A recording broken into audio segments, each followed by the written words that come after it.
ठेठ भोजपुरी बोलल जाला बाबू। कौन लड़का हमार राजू भैया लेखा मर्द मिलल बा मेहरारू बियर में कहते राजू भैया बालम बेदर्दी दर्द जो न जाने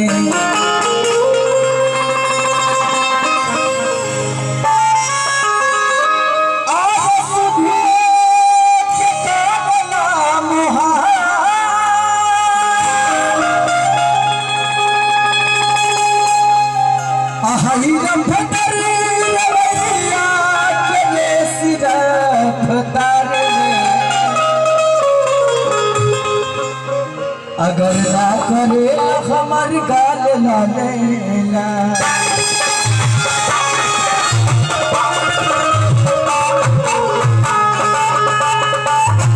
और दिया भी एक भैया कहा दिया रविंदर भाई कहाँ गए हमारे मनोज भैया अरे की बाबूजी खोजले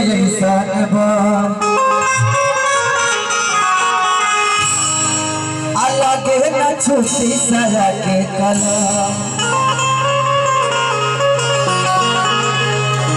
और की पड़ल बाटे से जिया हमारा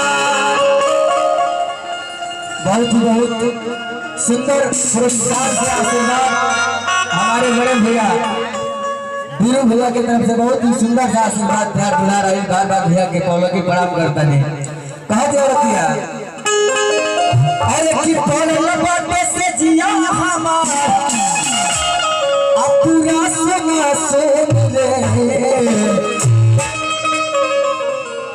आ छोड़ी के सोहाग राती के धुन रे पिया गईले बजावे घुना घुना रे कौन से राजू भैया के लेखा बा मरद मिल गइल बा जन बैंड पार्टी में घुनघुना बजा करे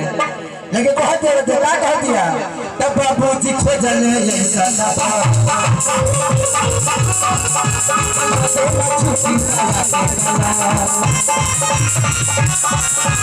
बाबूजी खोजले ऐसा छुट्टी साया से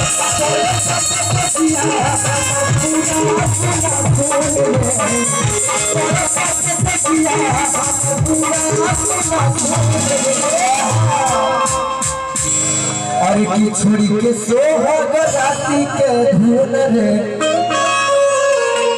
पिया गईले बजावे घुना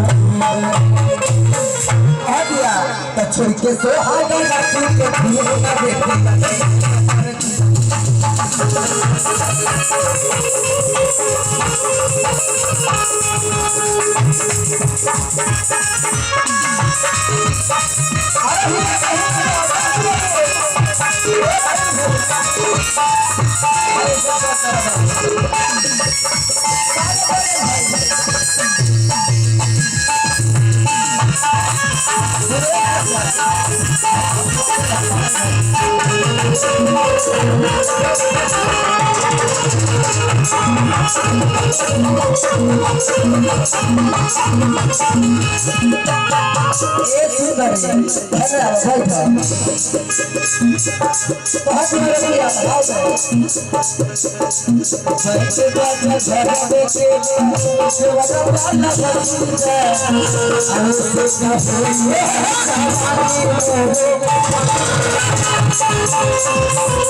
जाने नाचे छोटी साया के कलर सोची हो जाने नाचे छोटी साया के कलर कलर नाचे खुशिया हमार पूरा सना सोना रे कलर नाचे खुशिया हमार पूरा सना सोना रे अछड़ी के सोहा बजाती के धूम